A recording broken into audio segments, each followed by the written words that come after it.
Welcome to GRK lectures. In this class we discuss introduction to files in C language. First we discuss why do we need files in the C language. So generally printf and scanf functions are used to display output on the console or to read input from the console. So let us see one example. So we have written one C program. So in this C program we are reading input by using scanf state function and printing output using printf function.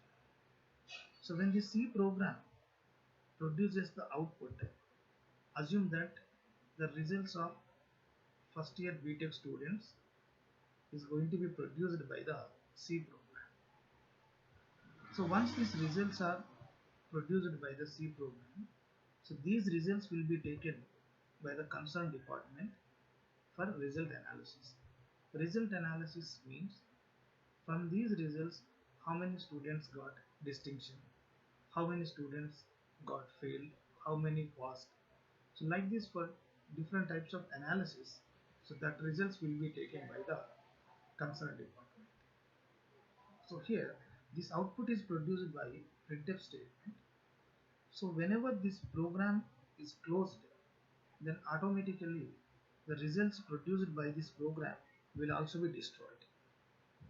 So once these results are destroyed, so results will not be available for the analysis. So if the results are not available, so this result analysis is not possible. So to overcome this problem, we use files concept. So in this files concept, once the output produced by the C program, that output will be stored in a separate file, and that file is available for the future analysis. Now what is file? So file is nothing but it is a space on the memory where we can store the related data. That means, so let us see this example. Our computer system has some memory. Let us take that memory has some 500 GB of secondary memory. So whenever we are creating some files, assume that we are creating 4 files. So then those 4 files F1, F2, F3 and F4 are going to occupy some storage area on the secondary memory. So assume that F1 is occupying 1 GB, F2 is occupying some 2 GB and F3 is occupying some 0.5 GB. So like this different sizes are going to be occupied by these files. So that's why file can be defined as a space on the secondary memory where we can store the related data. Now coming to the types of files. So basically these files are divided into two categories: text files, or we can also call source file, and binary file, and or executable file. So now coming to first category, text file. So text file means, so this file contains content which can be easily understood by the programmer or human being. Means the programmer or human being can read that and can understand that. So the example is normal Word document what we prepare, so that we can easily read. And these files, when files are stored, the file name should be stored with the extension .txt. txt means normal text file. How we create generally as a example is Word file we create. So where we can type normal text.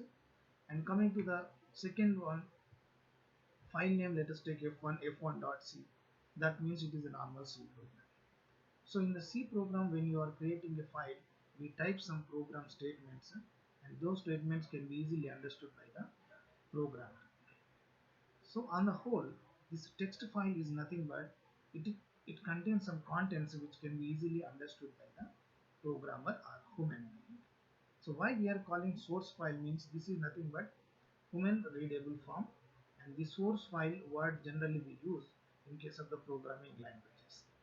For example, C program, what the file we create, f1.c file we are creating, and in that file we are writing some program statements, and those statements can be understood by the programmer, so that's why we call that file as a source file.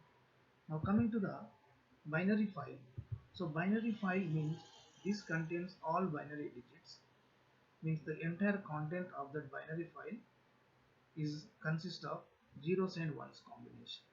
So whatever the files we create, ultimately those files will be converted into binary files, because only binary code can be understood by the machine, and these files are going to be stored so with the extension bin, means f1.bin, means file name is f1, so extension bin means that is a binary file. And in case of the programming languages, let us take C program. So source file means, assume that f1.c is the source file which can be understood by the or written by the programmer. So that will be converted into the executable file. So then its extension is going to be f1.exe, and these executable files can be understood by the machine. Okay, thank you for watching.